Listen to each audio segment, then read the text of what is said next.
Aligaga sa pagkalikot ng mga gamit ang lalaking ito sa isang apartment sa Pinagbuhatan, Pasig City. Maya-maya pa, buhat na niya ang aparador na yan palabas. Ang lalaki, ninanakawan na pala ang kapitbahay niyang nagbakasyon lang sa probinsya.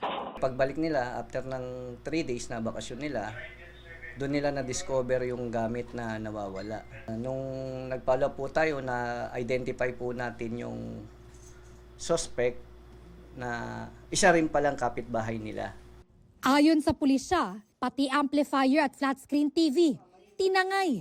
Ang halaga raw ng mga ninakaw na gamit, halos 40,000 pesos. Nakalak po yung pinto ng mga complainant natin. Nga lang, sinira niya po yung pinto para makapasok siya doon sa bahay ng mga biktima natin. Patuloy na tinutugis ang suspect na sasampahan ng reklamong robbery.